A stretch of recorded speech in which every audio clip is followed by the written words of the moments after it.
Mesdames, Messieurs, bonjour. Bienvenue dans ce journal. Très heureux de vous retrouver à la une de l'actualité de cette jeudi 5 mai.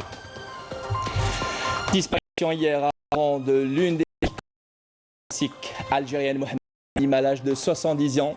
Et le président de la République présente et condoléances à la famille culturelle à du regret qui sera inhumé cet après-midi au cimetière d'Aïn.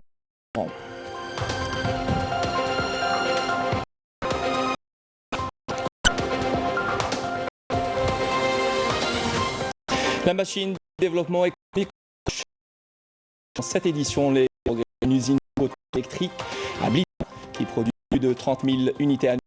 Et nous irons à une usine de vaisselle est entrée en activité grâce à la levée d'obstacles dont les bénéficiaires.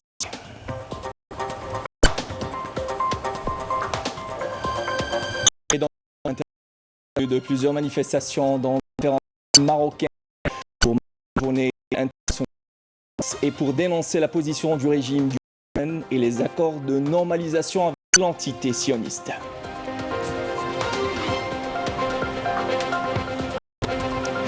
Et l'on poursuit la session du mois du patrimoine avec une virée à Intemouchent sur les traces du roi numide et de sa pour l'histoire et la mémoire algérienne à travers.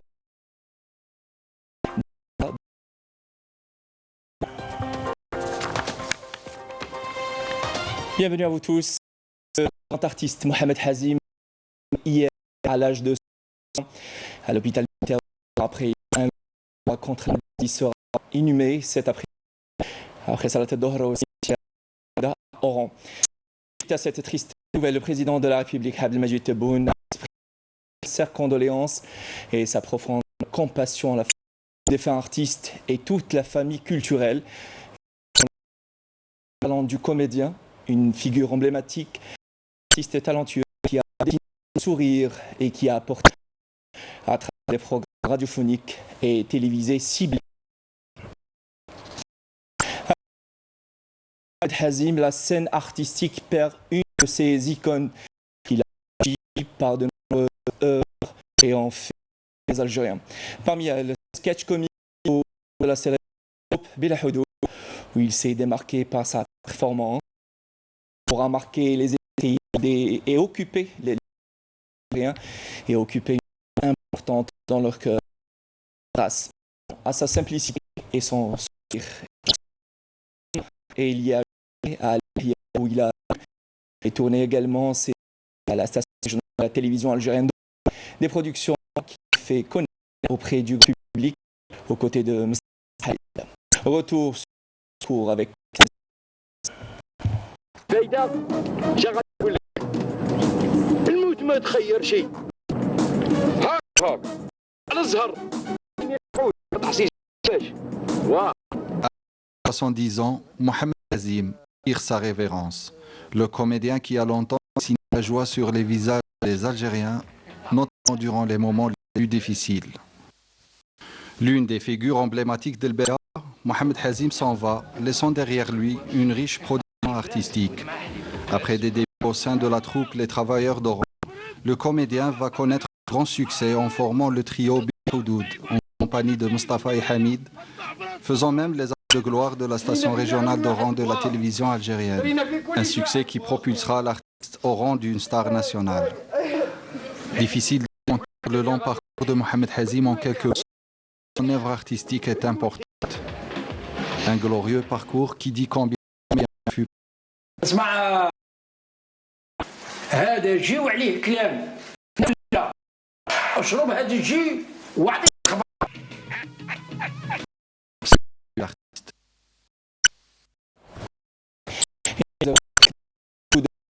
la disparition de notre collègue Rafiq Tebani à l'âge de 52 ans après une longue maladie. Le regret travaillait au sein du département d'administration et des finances à la direction de l'information. Il était réputé pour son professionnalisme et ses grandes qualités humaines. Suite à cette triste nouvelle, le directeur de la télévision publique, Chaben Lonakel, présente ses sincères et profondes condoléances à la famille du défunt. Prions Allah le Tout-Puissant de lui accorder sa sainte miséricorde et prêter à sa famille et ses proches patience et réconfort. Le Rafiq Tebani sera inhumé cet après-midi après Salat al-Dohr au cimetière de Sidi à délibérer.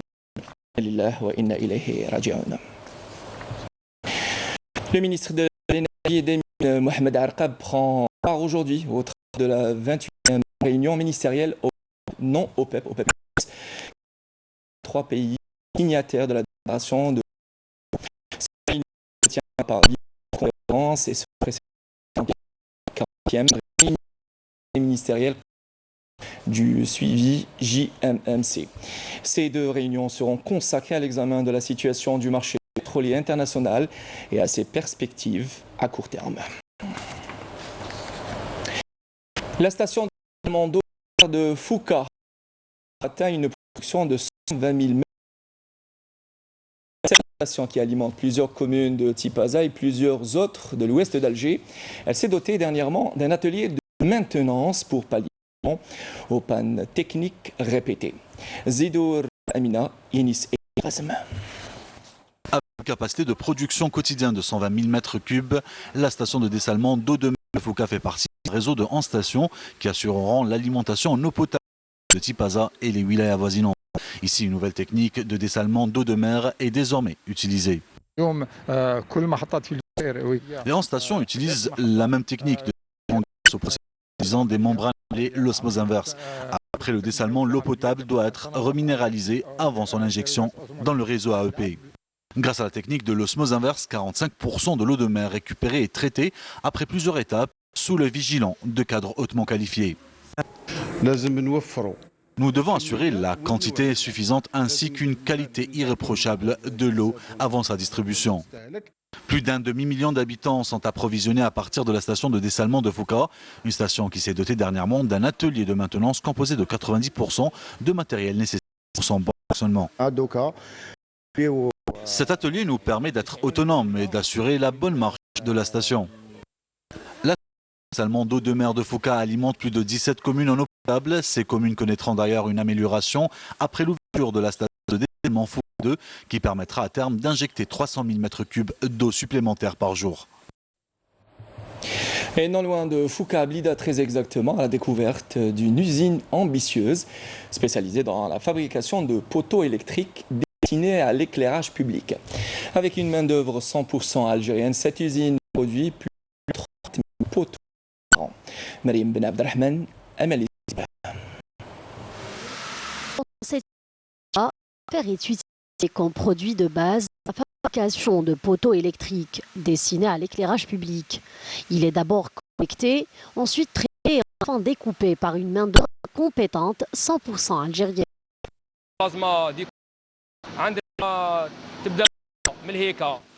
On commence le travail de l'autre côté. Les poteaux passent ensuite par cette machine. Le processus comprend plusieurs étapes de métrage qui se fait ici. Il y a plusieurs étapes pour la soudure. Après l'étape de fabrication, les électriques sont ensuite équipés de pièces d'éclairage fabriquées dans la même usine. Le produit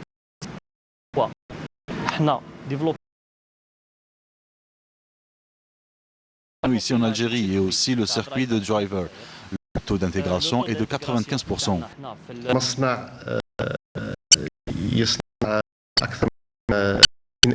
Plus de 30 000 poteaux électriques sont fabriqués.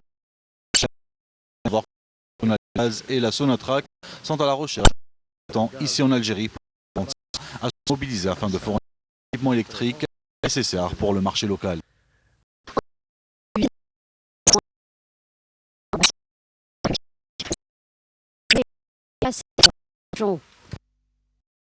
Le marché du travail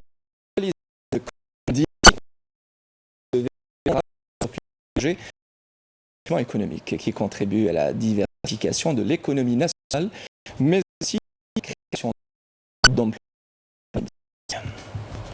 Après avoir décroché son diplôme universitaire, Azdin a rejoint une entreprise spécialisée dans la fabrication des baroudines. Comme Azdin, ils sont des dizaines à avoir trouvé un emploi au sein de l'entreprise grâce aux différentes opérations de dégel et d'investissement. J'ai commencé en tant qu'agent chargé des machines. Grâce à l'expérience que j'ai acquise, je suis devenu responsable de la chaîne de production. Toutes les usines qui se trouvent dans la zone industrielle de Sidi Khtab créent de l'emploi et de la richesse. Cela fait 1 mois et demi que j'ai rejoint l'entreprise en tant qu'agent d'emballage. Tout se passe bien pour moi. Il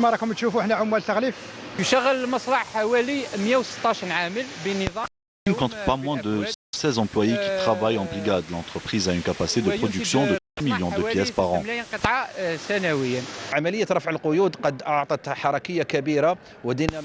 La levée des entraves sur les projets a créé une nouvelle dynamique au niveau de la wilaya de Ghilizane. Grâce aux mesures prises par les pouvoirs publics, l'usine sidérurgique de Sidi Khtab compte aujourd'hui pas moins de 700 employés. Ici, la plupart des employés recrutés étaient des chômeurs de longue durée.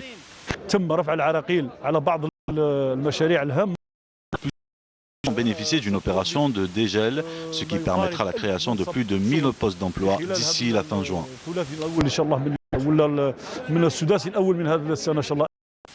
La levée des entraves administratives sur de nombreux projets dans la wilaya de Ghilizane a contribué à booster l'économie de toute la région.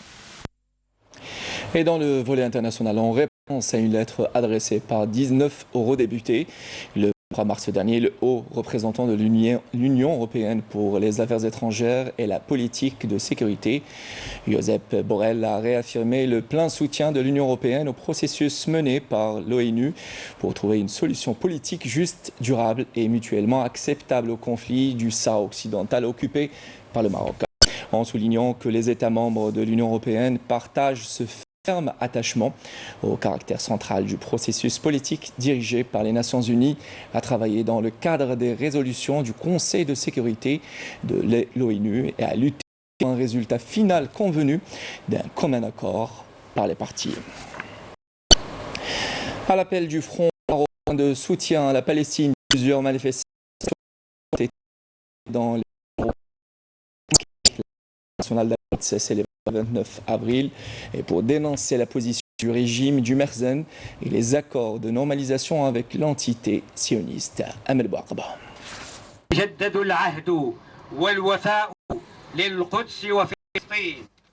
La rue marocaine est à nouveau en effervescence. À l'appel du Front marocain de soutien à la Palestine, des milliers de manifestants sont sortis dans plusieurs villes marocaines pour marquer la journée internationale d'Al-Quds, célébrée annuellement chaque dernier vendredi du mois béni de Ramadan en guise de solidarité avec les Palestiniens. L'appel à la journée de colère a été massivement suivi comme ici à Ramadan, brandi des drapeaux palestiniens et scandé des slogans dénonçant l'accord de normalisation signé entre le régime du Merzen et l'entité sioniste, véritable pacte de la honte qui continue de susciter l'indignation du peuple marocain.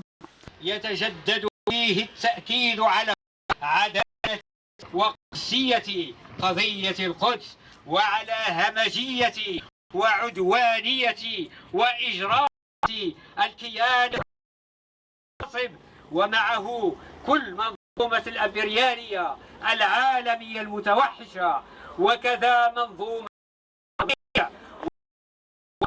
خادمة لهما من داخل جسم الأمة حكومات ونخبا ودوائر عميلة للاستعمار.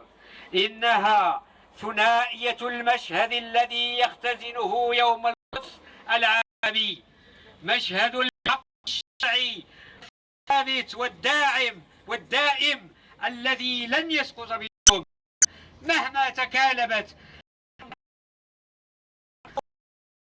العالمية والمحلية. Il faut dire que la célébration de la journée s'intervient dans un contexte d'escalade de la violence et de provocation et d'agression sioniste quasi juifs d'Al-Quds, fidèles de la mosquée Al-Aqsa.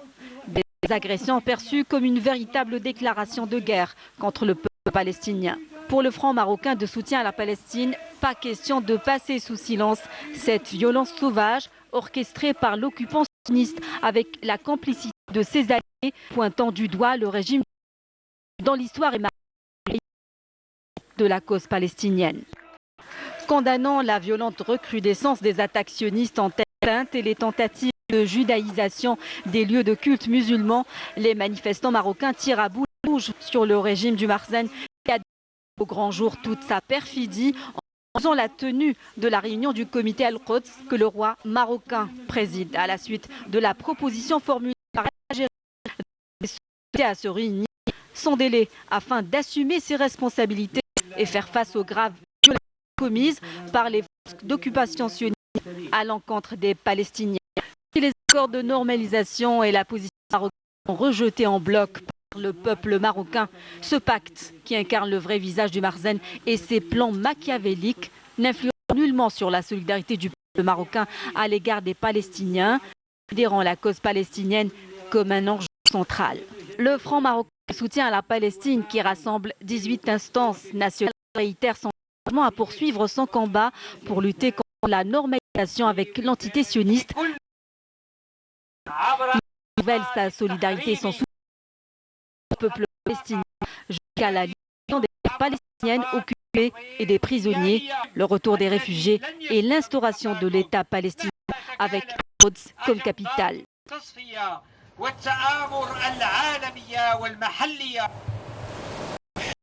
Retour en Algérie à l'occasion de la célébration du patrimoine prolonge jusqu'au 18 mai prochain. Nous vous emmenons à l'ouest d'Alger sur les traces du roi numide Sifax et de sa dynastie. Pour une balade dans l'histoire et la mémoire algérienne à travers les vestiges historiques des rois de la Numidie à Siga, dans la wilaya de Timouchent. Semer Hadjamar est notre guide. C'est un intense sentier qui monte vers la vallée de la Tafna qu'on accède à ce site archéologique où de nombreux artefacts ont été mis au jour. Cité antique, Siga, ancienne capitale numide du roi Sifax, a été bâtie à partir des défis relevés et des victoires remportées par ses fondateurs. Ce site a été découvert en 1963 lors de fouilles archéologiques menées par l'archéologue Gustave Viemo. D'autres menées à partir de 1967 ont mis plusieurs vestiges. Sur les hauteurs du mont Benirine s'élève un mausolée édifié par le roi numide Sifax, orné de demi-colonnes et de chapiteaux ioniques. L'édifice est composé d'une dizaine de chambres funéraires taillées dans la roche destinées au roi et à sa famille. Ici, nous nous trouvons au niveau de la structure souterraine du mausolée du roi Sifax. Dans cette galerie, il y a une dizaine de chambres funéraires voûtées. Nous sommes dans l'une de ces chambres réparties comme vous pouvez le voir en forme triangulaire. La chambre est située au centre. La réhabilitation et la restauration de cet héritage, symbole de toute la puissance et de l'histoire de l'ancienne capitale de la Numidie, participe à la conservation de la mémoire et de l'identité de l'Algérie. Voilà qui termine ce journal. Tout de suite, les nouvelles du ciel, signé Amal Arebi. Merci de nous avoir prêté attention. L'information sur Canal Algérie revient à 19h avec l'édition du soir, signé Kamel Suig. Quant à moi, j'aurai le plaisir de vous retrouver demain à midi. Merci à vous tous et soyez prudents. Au revoir.